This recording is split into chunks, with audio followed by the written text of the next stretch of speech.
And we are live.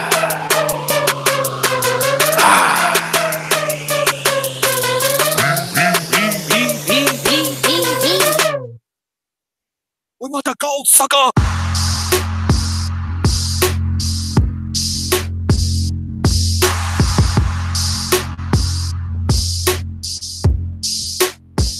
We want the gold, sucker.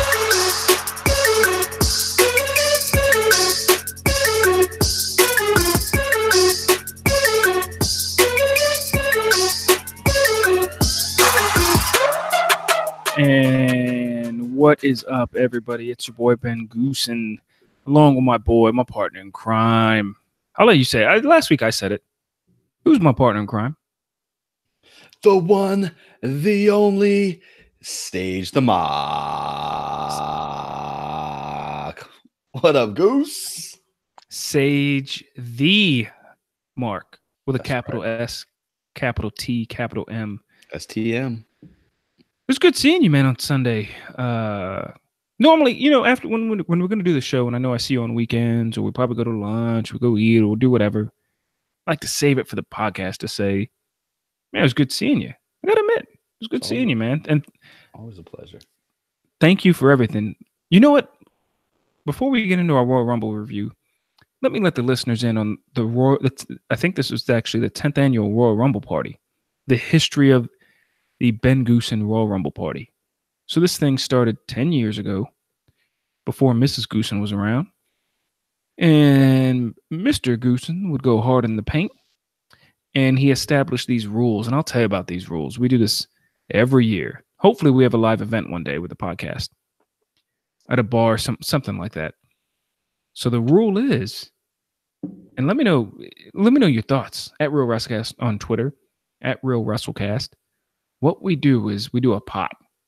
You put, $5, $10, $20 in, whatever the case may be, into this pot. And you get two numbers in the Royal Rumble. Maybe it's 10, 15, 20. Who knows what it is? We used to pick names, but now we pick numbers. And here's the rule, and this is where it gets fun, is every time, and this was 10 years ago, every time somebody comes out, you take a sip of your beer, take a sip of your drink. Every time somebody gets eliminated, you take another sip, you take a drink. But when the wrestler that you have, so say I have, in this case, I had number 30. So I had Nia Jax. When she gets eliminated, I got to finish whatever drink I got, which normally means you're slamming a brew. I don't condone, the drinking and the driving, but I condone having a good time, catching Ubers, Lyfts. But man, the evolution of the party. So back in our 20s, man, we were slamming them. Now that your boys are in their 30s, did you notice the beer intake has slightly diminished, very slightly diminished, because half the people are like, man, I got to work in the morning. I got to be up with kids. Or I got to be up and watch NJPW, whatever the case may be. Yeah, man. I would probably say, like, after the third call out in the women's division, I think y'all kind of called it quits, bro. Did you notice that too? I noticed it bad.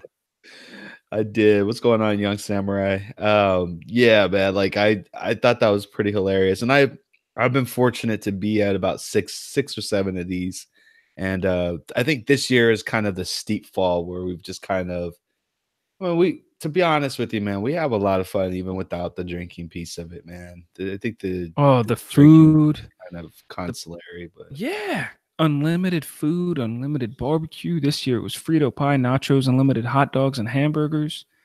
Just amazing. It's because of the Ben Goosen Invitational. This is one of my favorite. It's probably my favorite Big Four main pay-per-view of the year because of everything that comes along. Right. Whether it's all strictly wrestling fans, and we're all like hard wrestling fans, so we know what's going on with AEW, NJPW, ROH, all that stuff. So it's just good to be around welcomed company, right? That's right. Yeah, definitely so, man. Jables had me cracking up, bruh. Like he was low-key calling people out, but we know he was on Twitter getting the exactly play-by-plays. Number 15 is gonna be it's gonna be Mustafa Ali, and then Mustafa Ali comes out. I'm like, dude, I just saw you messing with your phone, man. What you trying to pull, son? I think he even did that same thing Exactly. with Chris Jericho a couple years ago. Exactly. I see you. Yeah, exactly. It was something to say the least. Let's get into that. So we have a lot to get into on today's show. Royal Rumble. Overall, what do you think of the entire event in general? I absolutely loved it, man. had a I had a great. I thought it was great, man. It didn't feel like it was dragging at all. And the funny part about it, and I have to give like props, like the show actually started on the pre-show, like the storyline of the entire Royal Rumble started Oh, on the great, pre-show. great booking. Great Yeah. booking. So like whoever did the booking for this one, absolutely amazing. I will say I thought that the women's Royal Rumble was better than the men's Royal Rumble, but the unfolding of the last 5 entrants in the men's Royal Rumble was like amazing. I absolutely loved it, man. Oh, I agree. I thought the Royal Rumble was good this year. Only gripe I have is that I f- I loved the booking of the show and where the title matches were placed because it didn't really give, especially with the Universal, the Women's Championship, stuff like that. Like it didn't really give away anything into the show. It didn't make you think, oh, Brock retained, so that means this is going to happen or anything like that. Um, the Women's Royal Rumble I thought lasted a bit long.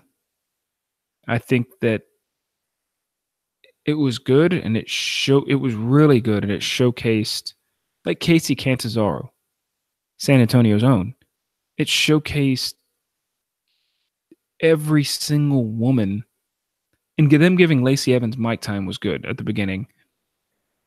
It just showcased a bunch of individual talents that all of the women have and that they didn't rely on gimmicks and legends, which was awesome. I really loved, you heard me mark out when Maria Kanellis was out.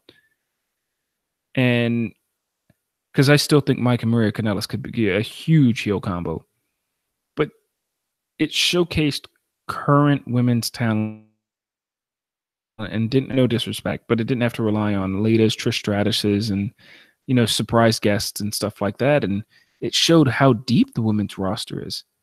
And I thought that I thought it was good. I think it was just they could have trimmed off 10, 15 minutes of it. You always say something like that, bro. Always. No, it was That's the just it's caveat. It could have been a little shorter, bro. I'm like, come on, or man. maybe if it wasn't shorter, it could have been the main event. And I only say that because I've been to shows before. I'll go back to a WrestleMania where Shawn Michaels fought The Undertaker in Houston. And I think the next match after that was Triple H and Batista. And after seeing Shawn Michaels and The Undertaker fight, you're exhausted. You're done after that. And you're like, man, that was exhausting. That was a long time. And it was entertaining and it was good. So maybe it could have been placed as the main event and would have been a little bit better. But I'm not going to gripe about it. The card setup was good. So you have, let's call it like it is. You had your piss break matches when the piss break matches should have happened. And they were just, I mean, the Women's Rumble was good. It was just very long to me. Yeah, I don't know. I kind of felt like it flew by a bit. I love the Zelina Vega spot with Hornswoggle Oh, it was great. under the ring. And I was surprised that Ember Moon got legit hurt with that modified was that back somersault Yeah. that Yeah, she's going to be out for a bit. yeah, so that was the spot was amazing, but it sucks that it was at the expense of an injury. But those things happen, and it kind of is what it is. But loved it, man. I thought it was great. Great Again, seeing Aleister Black in that ring, huh? yeah. Oh my god, man, that entrance is like it always gets me every time, man. And I love when he hits that black mask. It's just it's just great, man. Good spots, man. Really good spots. NXT showed out. overall on the pay-per-view. So that was pretty good too. And So speaking of NXT, it was great that me and you were wrong and we didn't get the Velveteen. Maybe it's not great that we were wrong and we didn't get the Velveteen sighting at the Royal Rumble. We had Gargano and Black in the Royal Rumble. NXT this weekend was powerful too. Including NXT and the Royal Rumble. mm-hmm. Give me in your opinion, the match of the weekend. The match of the weekend. Oh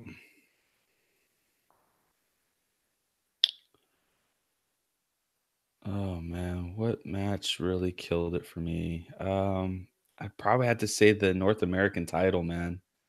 That Gargano and Ricochet. Yeah, Gargano and Ricochet. Although that tag team match was up there too, for the titles, like Undisputed Era versus War Machine. The only reason why I'd give the North American title a little bit more of an ump is it was kind of already written in the stars that War Machine was going to get it. I still feel like it was too soon. The match was amazing though. I mean, entrance was awesome too. Entrance was awesome. Yeah, they got that WrestleMania entrance, which was pretty cool. But yeah, the North American title was like the exchanges that they had between the two, the storytelling and the matches. And then DIY having both belts at the end of the night was just kind of, a little unexpected, but kind of expected at the same time. But definitely enjoyed it. You? I'm going to go with the same thing. So if I had to rank the matches of the weekend, I'm actually going to go with, just in my personal preference, I'd say Gargano and Ricochet. Ricochet's dating Casey Catanzaro, by the way. Did you know that? He broke up with no. He's still with Tessa Blanchard, man. Is he really? Yeah, they're like engaged or something. Yeah, maybe I got some fake news earlier in a text. Yeah, or maybe I told somebody I was doing the podcast earlier and they hit me up with some fake news. Yeah. Shout outs to those guys.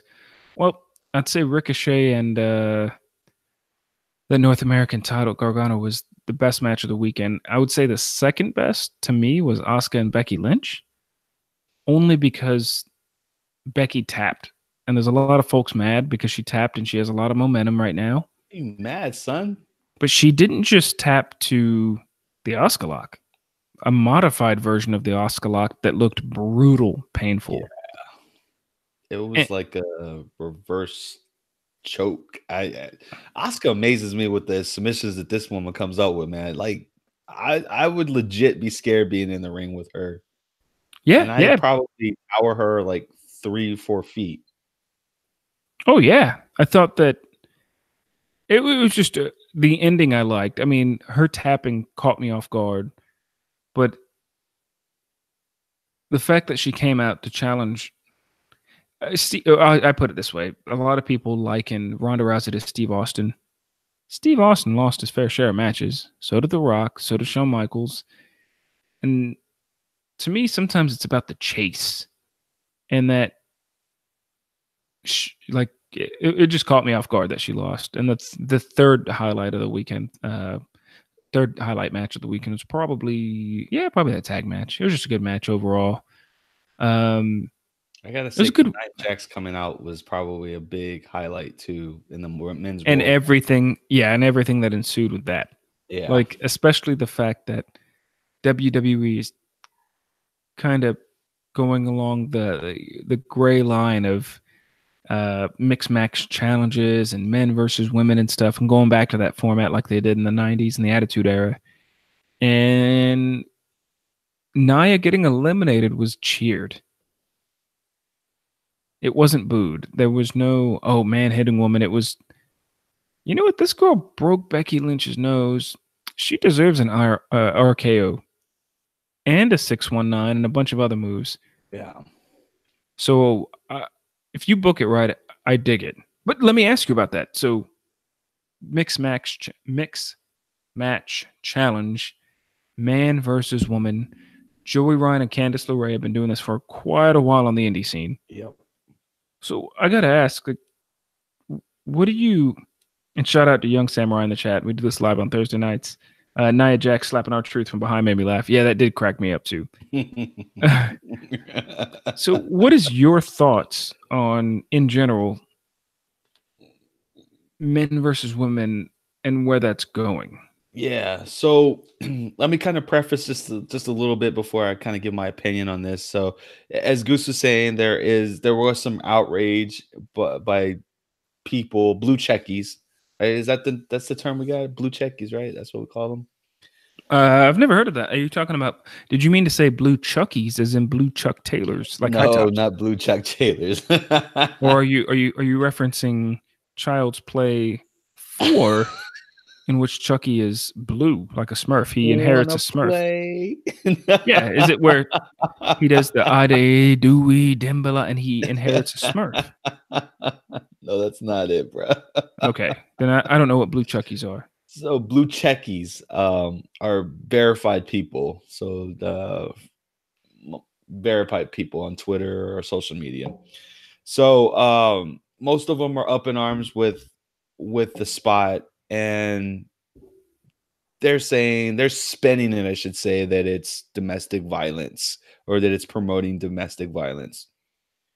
And like I'm sitting here and I'm thinking, man, the difference between domestic violence is that you're first off, it's not just a woman being a victim. Men can be victims of domestic violence as well. So let's kind of get that straight. But two, like someone who is a victim of domestic violence isn't asking for it voluntarily. Yeah, These great are point. professional wrestlers wrestling other professional wrestlers who happen to be of the opposite sex. It's not like, I mean, they're trained professionals. It's not like they're being careless about it. And it's not like they're greenlighting it. But like, if we're truly going to live in a world where we're trying to promote equality, men should be able to wrestle women. Women should be able to wrestle men, just like Danica Patrick can race with the guys, and who else? The tennis people, like, right? They got the mixed. Yeah, Yeah, 2 weeks ago, 3 yeah. weeks ago, Serena Williams went against Andre Agassi or or some Rafael Nadal, or I forget his Rafael, name. one of those guys. It's great, man. It's entertainment, man. It's like, to me, that, that's that's the showcase of sports, man. When you can pit athlete versus athlete and not have to worry about it being a man or a woman. I think that's great. I agree. Especially, we have to remember there's an E in WWE, and wrestling is an art form. And if they did a storyline, I think it might be a bit overboard. Okay, you know what? I'll give you this. If Jay, which one's married to Naomi? Jimmy or Jay? Jimmy. If they did a storyline backstage where Jimmy was flirting with Mandy Rose, it didn't work out or whatever, and Naomi was like, "Hey, why are you talking to other girls?" And he was like, "Trick, shut up," and he slapped her. Yo, that's not going to go over great. But Nope. that's the benefit of it being an art form and it being entertainment, is they wouldn't do that. Instead, they would have I don't know, some other guy team up with Mandy Rose and say, "Oh, let's do this," and he would pull a sneak pin on Naomi in a mixed tag match. I think that you could do men versus women gender matches and have fun with it. Joey Ryan does it actually a lot on the independent scene. So I think he's kind of been like a pillar in it all, because he's got the boobplex, the penisplex, and stuff like that. But you don't take him serious about, oh man, he's hitting a woman, but it's all in the fun and the gimmick of it. Yeah, You know what I even mean? And the King of Bros, like, he does intergender matches all the time as well. yeah, Outside of the WWE, I mean, did one with Mia Yim not too long ago where she spiked the hell out of him, tornado DDT, and I mean, it's all in fun, man. Like, honestly, I'm convinced that the people who complain about this are people who don't avidly watch wrestling. yeah, Like, I agree. It's just somebody who catches a headline or sees some tweet or a post or whatever, and they run with it. I completely agree. Now, earlier I had mentioned, because we're speaking about men, speaking about women, but I got to ask, before we get into our Raw and SmackDown review, as we speak about men and women, when I think of who's at the top of the game in both those divisions, I think about the man, who happens to be a woman. And I mentioned earlier, I was impressed with her loss to Asuka. Especially before we get into our Raw review, did that kill her momentum at all? Becky Lynch's momentum? Not in the slightest, and I will tell you why. One, there's no shame in tapping to Asuka. Asuka is the best women's wrestler in the world. There's no shame to tapping out to her, and it wasn't like she was tapping out to a regular move. Like this was a super move, kind of like how AJ didn't go out with one or two or three fireman suplexes by John Cena. It took a super AA and a roll up into another AA to put AJ Yes, at the Styles Royal down. Rumble 2 years ago. Yes. Yeah. So eh, to me, that didn't she went in. Her test wasn't losing to Asuka. Her test was losing gracefully and then being able to pick herself up and get into the Royal Rumble and fight her way for another title match.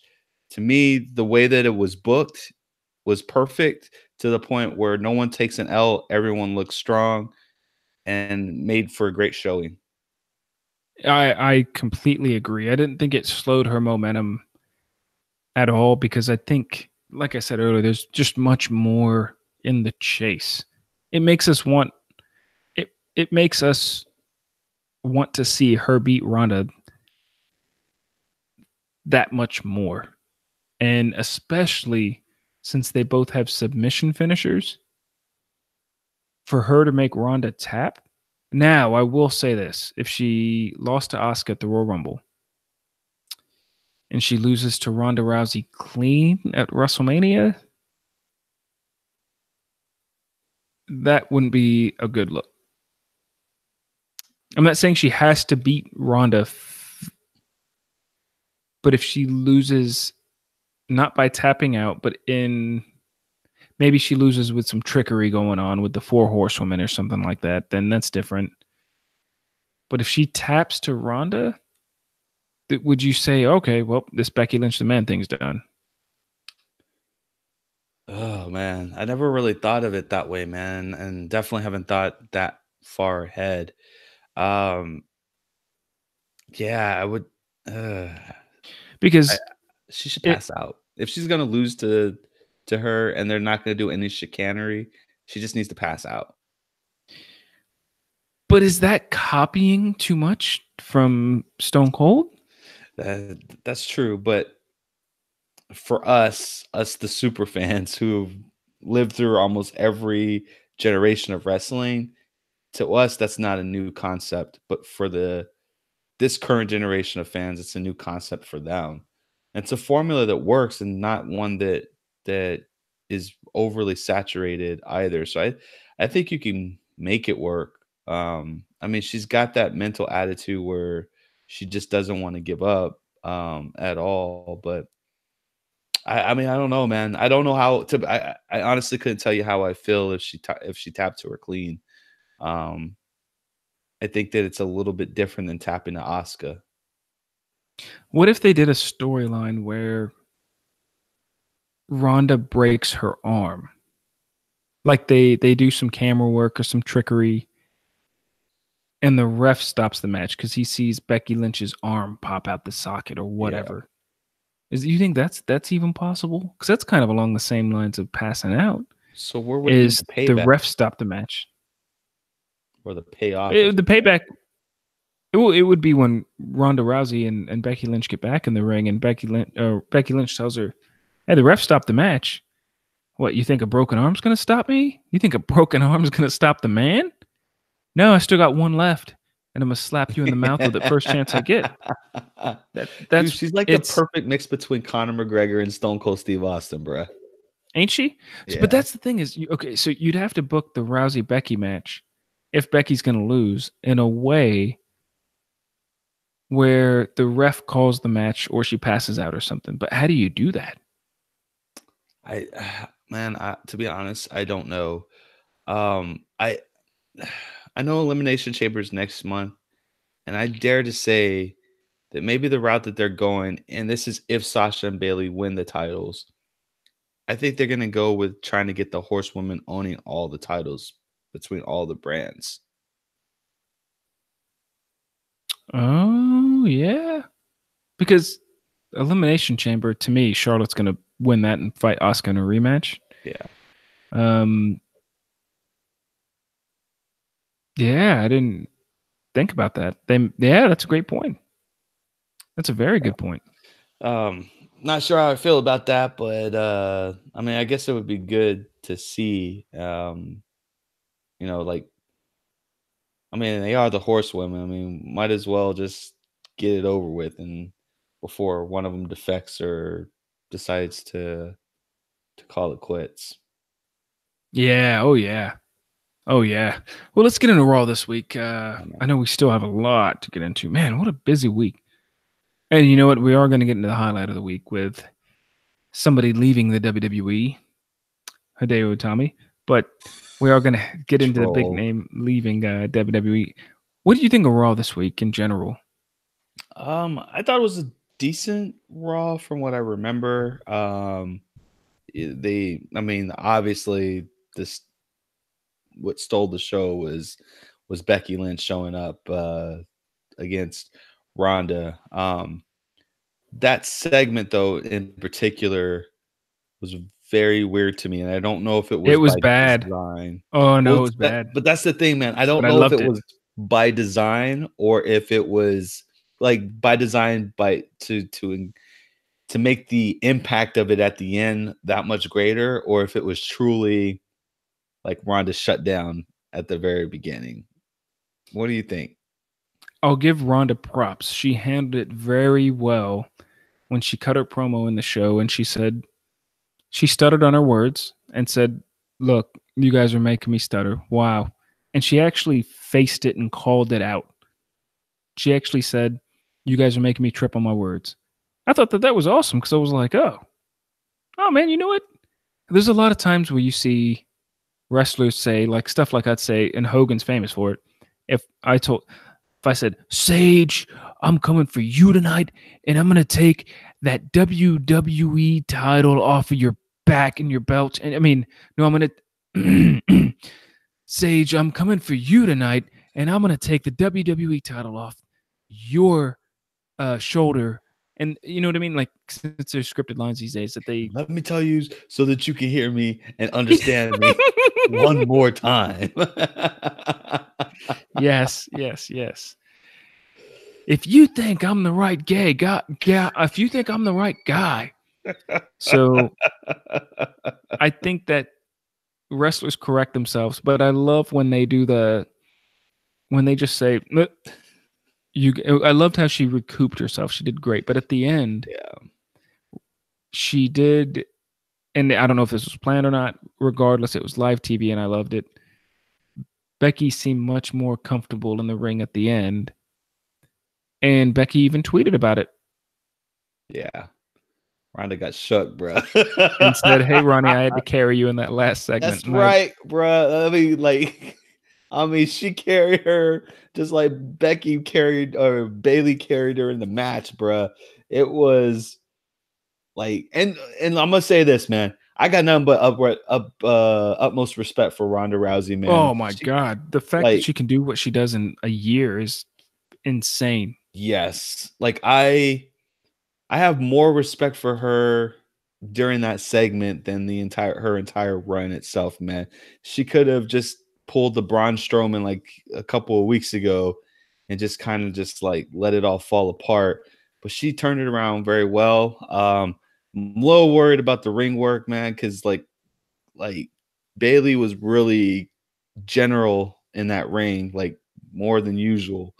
But yeah, man, that promo, bro, when Becky's music hit, bro, that crowd just like, it was like the day after WrestleMania for them, man. Like they were just, oh man. And she was shitting on everybody, saying, unlike Seth Rollins, I don't need to the end of the night to know who I'm coming after. I'm like, damn, Bets, what are you doing?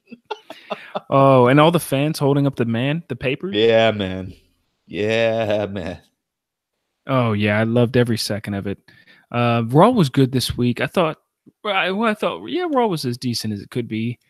I think I liked that Brock beat up Seth because it's really setting the stage for a Brock Seth showdown at Mania, which WWE has officially announced that Seth is going to fight Brock at Mania. I guess he's going to be the one that finally gets the W. We'll see. I expect him to get a solid push between now and Mania. I don't want to see that match, man. I really don't. Nothing against Seth or anything, but like, let it be somebody else outside of someone from the Shield taking the belt off of him, man. I'm still in shock that Finn wasn't given the. I told you, man. It was a great match, though, wasn't it? It was, man, and like that's the Brock like if we got that Brock Lesnar every match, I would be perfectly fine. Like I would be like, yeah, man, just nobody can beat him, man. But because he sells. Like we will never ever take anything away from him selling, because he always sells, even in his quick crappy match. But like he was legitimately wrestling with Finn Balor in and outside of the ring, and it was great storytelling. I loved it, man. And just like Young Samurai said, we were seeing people in the crowd saying that showing Finn Balor as Universal title. Like we all thought it was going to happen, man. But we did say that if he didn't come out as a demon, it wasn't going to happen. So I guess we aren't that surprised. Yeah, I completely agree. I thought it was a great match. It was kind of weird at first that they were kind of playing on the, oh man, Brock has weak intestines. Man, just say diverticulitis. Yeah, come on, just say, oh, Brock ran into that table below the belt, and that happens to be Brock's weak spot. Yeah. Well, before we get into Dean Ambrose, let's talk about SmackDown this week. I thought SmackDown was pretty good. We didn't really have any. Did we have like a great match this week on SmackDown? We didn't have a terrible one, but not like a great match, did we, this week? Not a great. Honestly, the greatness of SmackDown this week was really. It was really outside. Everything was outside the ring, man. But I will say that I did enjoy the tag team elimination, especially showcasing Heavy Machinery, like Draz or Dozovich or whatever his name is. That dude just has me cracking up in the ring, bro. It's just that dude's something special, man. Yeah, he's funny, ain't he? Yeah, he is, man. You can tell he's just having fun, man. That's what life's all about. I was hoping that Bull Dempsey would have been like that coming out, man. But is he with WWE still? Has he been released? Nah, he got cut. Yeah, he got cut a long time ago, man. When he did his Bullfit Gimmick, which I thought was kicking off, they had given him another cut, man. And I think it had to do with his weight, but God, man, I don't know, man. I thought he had all the charisma in the world. Just kind of sad to see him go by the wayside.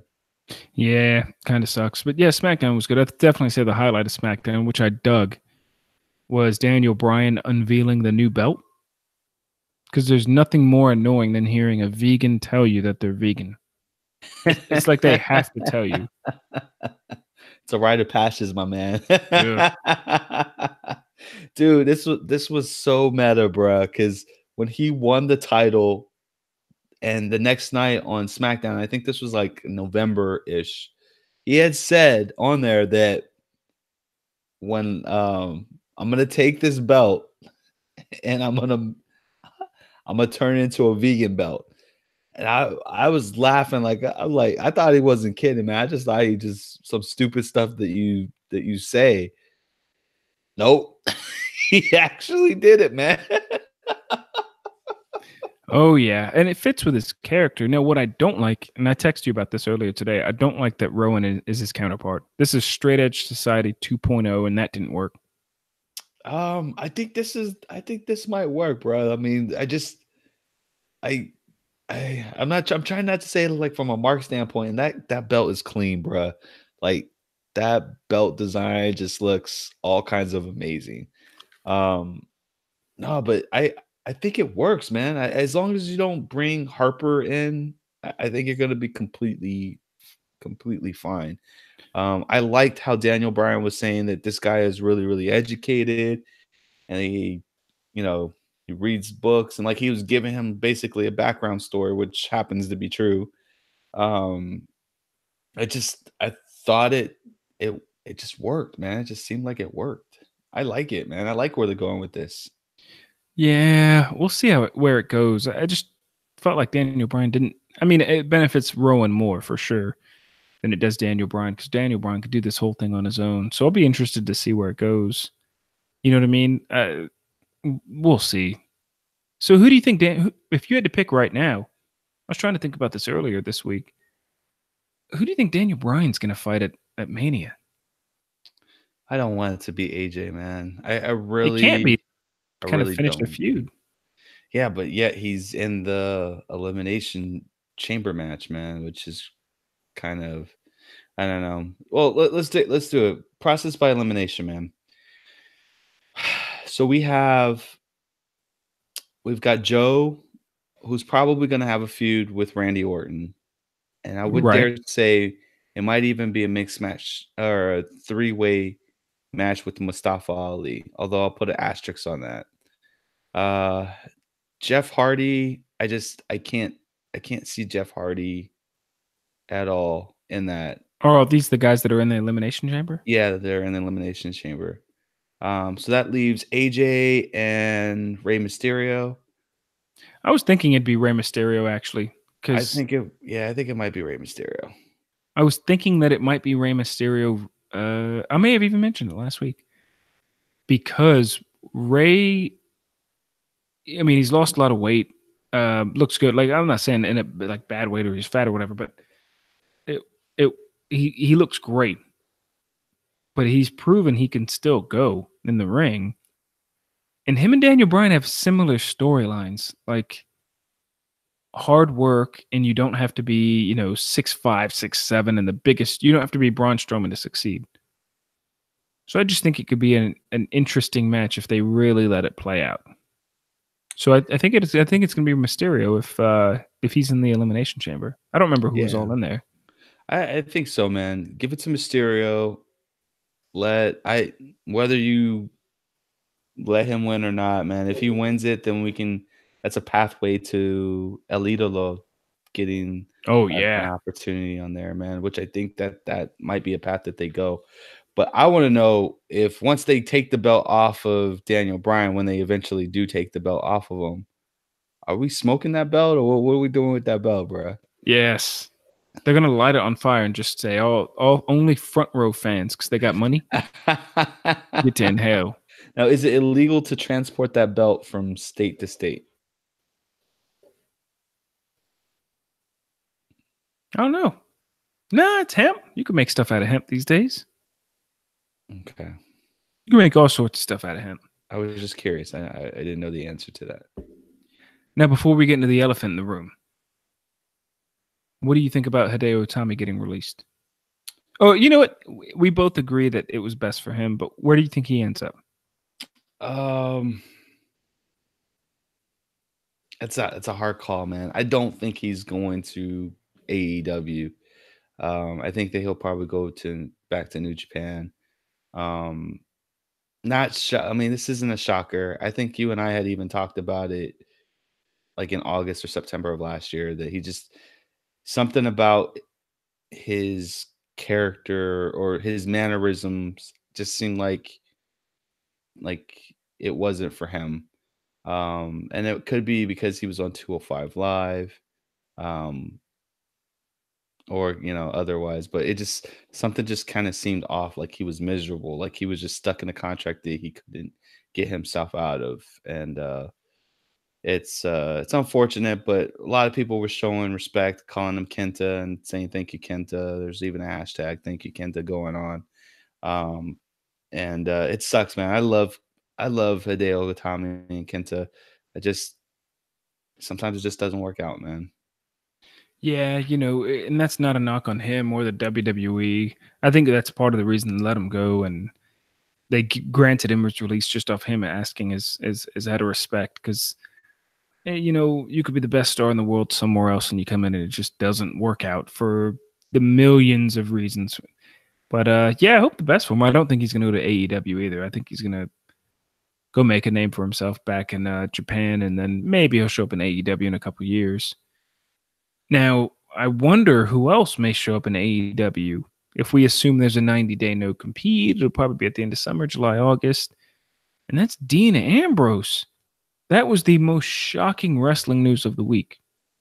Is that Dean Ambrose was on Raw, lost a match, then got humiliated by Nia, and then you come to find out the next day he's asked to be released. And it's and WWE even referenced it on their website. So it's inevitable, the end of April, that we're not going to see him anymore. Something seems off about this. I agree. It seems very weird that WWE would mention it. Yeah, especially like this early. Like, why not just let him go now instead of just opting to, like, you've kind of embarrassed him, like to a degree. Like, not saying that what Nia did to him was embarrassing, but it kind of seems like, oh, he gets attacked by Nia, he stays in the ring, he tries to talk when they come back to commercial. They cut his music or they cut his mic, have somebody else come down the ring, and then we get the announcement that he's leaving in April. I think, and this is just me, bruh.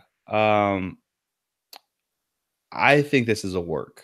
I think this is a complete work. I think that the end game, in which I think they were teasing it at the very beginning of this promo, is to have Dean Ambrose go against Triple H, bro. I think that is going to happen.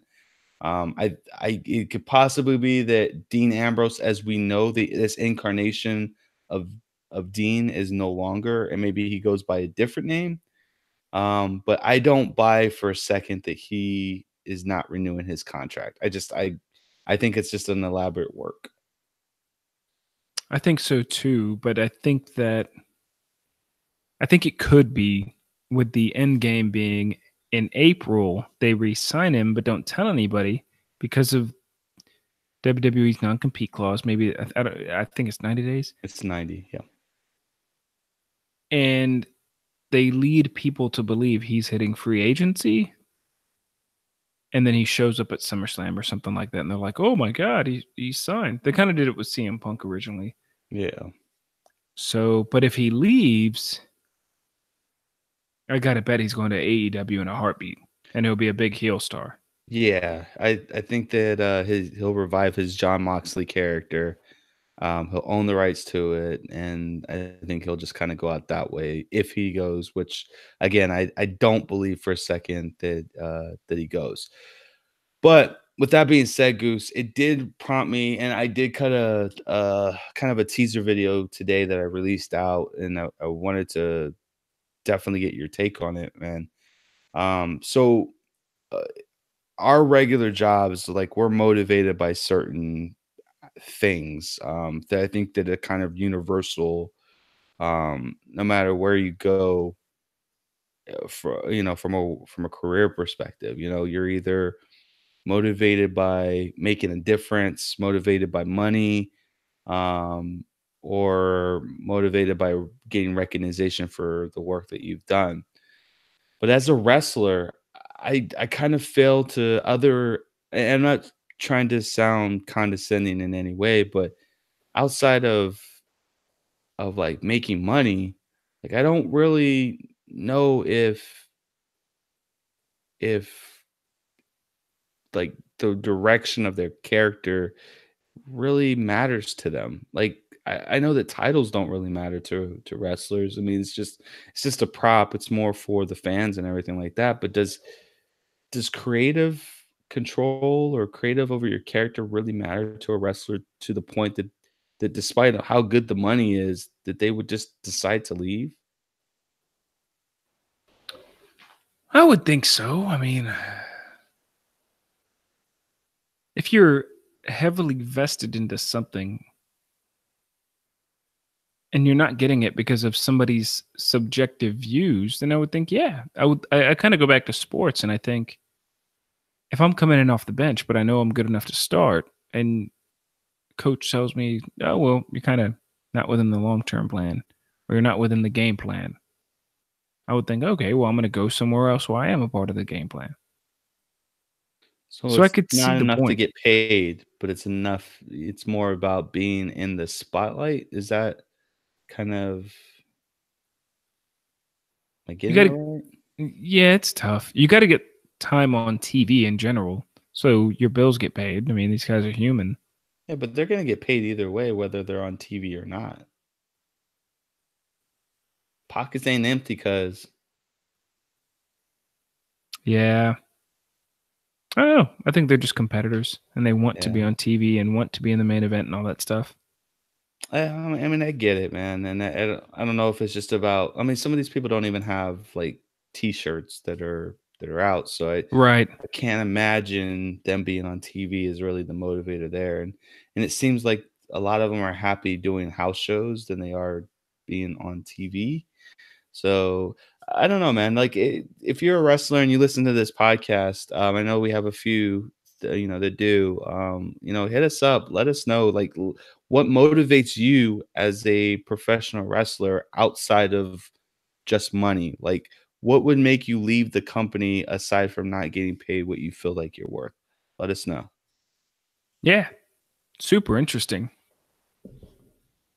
Super interesting. Because, I mean, you can go a lot of different ways on that, especially because there'd be different opinions on somebody who's in their mid 30s, coming up on retirement, has a wife and kids and stuff like that. Then, yeah, I just hit us up at Real WrestleCast. I'd love to hear from you.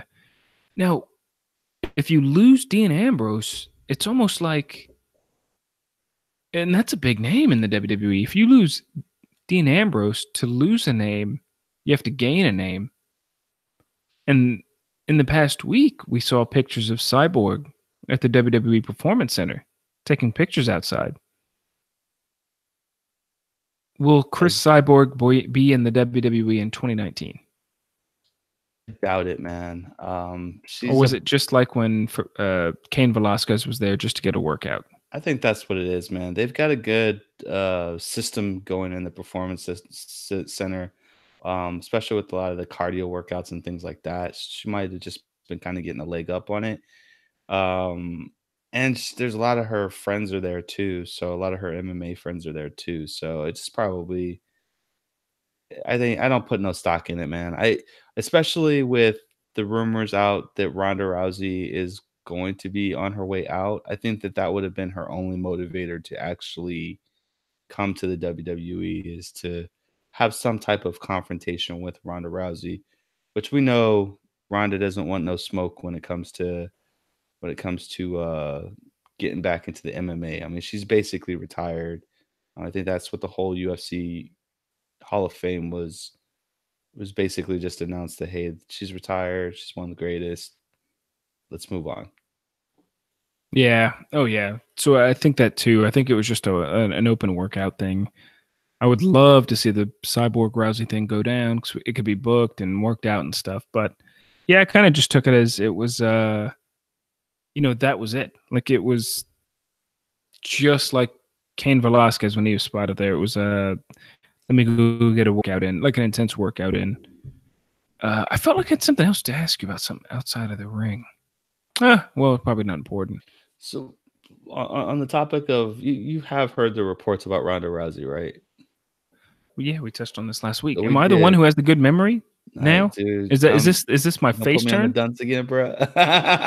Is this my face turn where I tell you, yeah, we talked about this last week,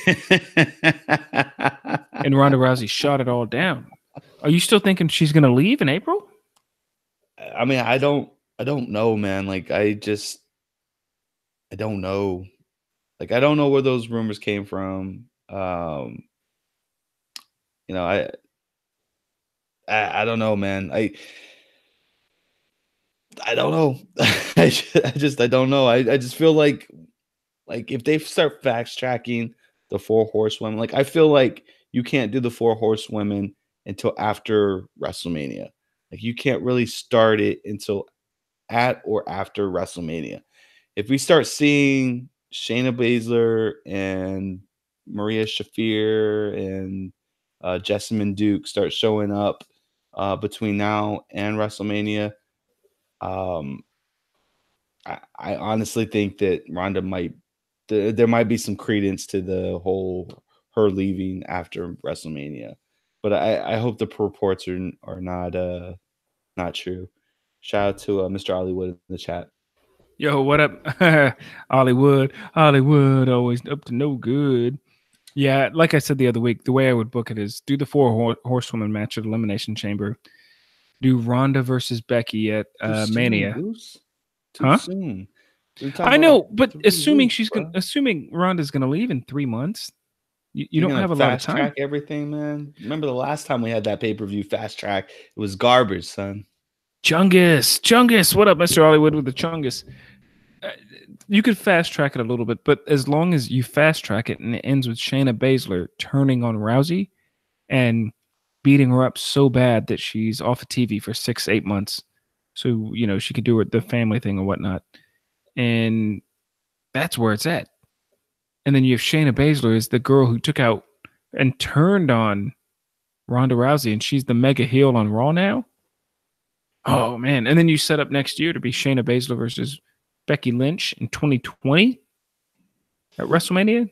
I'm future booking, bro. There you go, Goose on another level right now. That booking master, Yeah, I'm on another level, man. What else do we have to get into this week outside of the ring? Because this was a heavy outside the ring week. Yeah, definitely. So, hey, dude, you and I was texting back and forth about the whole Naomi and Mandy Rose storyline, bruh. I'm loving it. I am Same here. absolutely loving it. How do you just like you guys? Oh my god, we finally get the real reason why she's so upset with Mandy or with Naomi, and it goes all the way back to the Tough Enough days, and like it's believable. Like it's legit believable why she would be carrying this grudge. I absolutely love it, man. Whoever came up with that storyline, kudos. Keep that person because we need more of them and keep them on SmackDown. Shout out to Hollywood in the chat asking us if we saw the movie or the trailer for Fighting with My Family, the Page movie that's co-produced by The Rock. Only 1,000,000 times. Yeah. It's to a point where every YouTube video I watch, the intro ad that I skip after 5 seconds is Fighting with My Family with Paige or Ty Lopez trying to tell me to read fucking 30,000 books in a week. And you know what I'm talking about? The dude with the glasses? Yeah, man. And all the Lamborghinis in his garage. And I'm gonna tell you how you can make $1 million and have a car like this in the background. Yeah. But first, I need you to watch this video, and it's only gonna take 5 minutes of your time. And if you do it, you will be like me, and you get all the chicks and the girls to go with it. Get out of here, man! Like, if whatever you're doing is working for you, damn, I give you the utmost props in the world. You figured it out. I hope for the best. I hope your bills get paid. I think it's awesome. But damn, I ain't gonna follow that. It's like a walking clickbait. Hollywood going off in the chat, bro. Just that's right. Just bought a new Lambo reading a book a day. Here in my garage. Yeah. Man, these social media, these cats on YouTube. You know what? Matter of fact, I was watching a video this weekend. I was just watching some late night YouTube, and it was him starting with a, "Hey, what's up, guys? How's it going? Hey, I know a lot of you guys think I'm a scam and all this stuff, but hey, let me show you results." And I was like, bro, if you gotta make money by starting off a sentence like that, if you have to start off with I know you thought this, but oh my gosh, then something's not going on. You spend $30 and come into my webinar, spend $30, and I'm gonna show you how you can make this kind of money. But those programs and those seminars it's like me telling you, Sage, you want to grow your podcast, Mr. Hollywood in the chat. You want to grow your gaming channel, you want to grow your podcast, you want to grow this.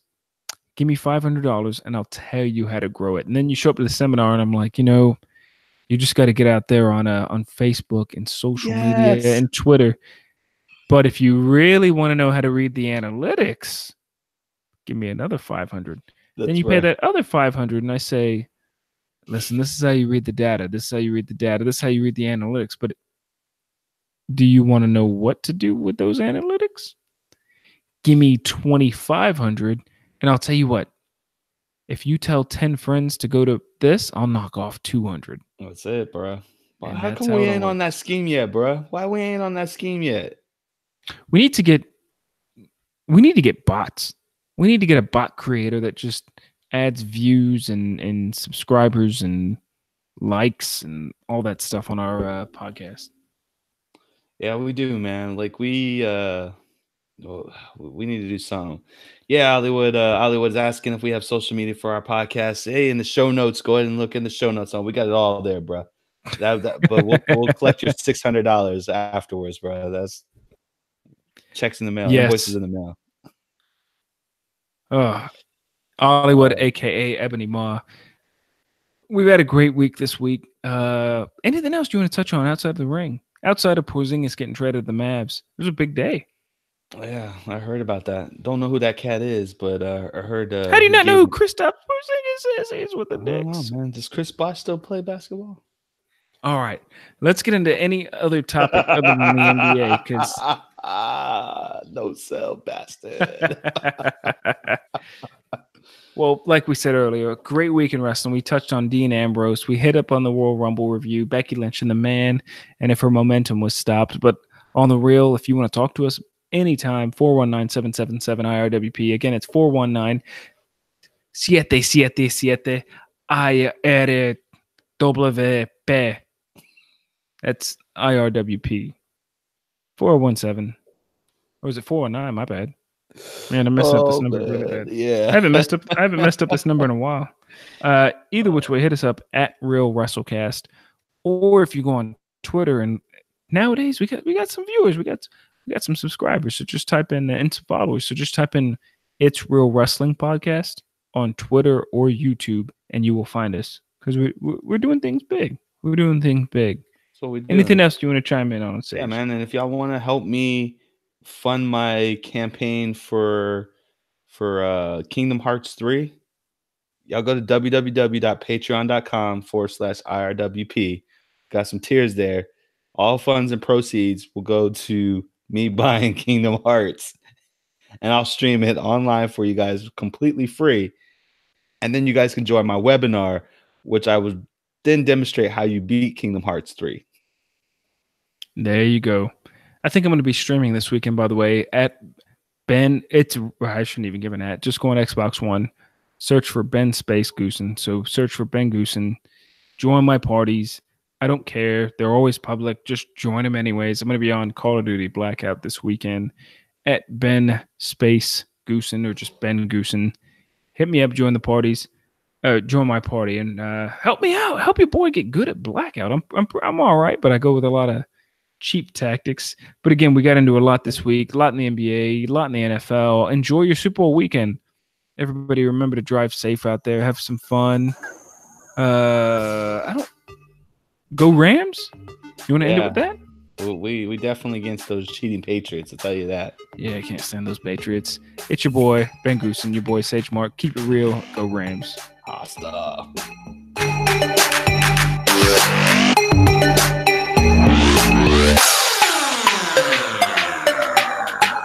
Hey, what is up? It's your boy Ben Goose, and the thoughts and opinions today expressed are that of the IRWP and not of the host. Hey, go ahead and hit us up. Like I mentioned earlier in the podcast, just type in Into a Wrestling Podcast on Instagram, Twitter, your favorite podcast feed, iTunes, Apple Music, you name it, Player FM, Stitcher. You name it, you'll find us. Hit us up on Twitter if you want to talk to us at any given time at Real WrestleCast. It's at Real WrestleCast and you'll find us. Remember, enjoy the Super Bowl. Go Rams. Keep it real.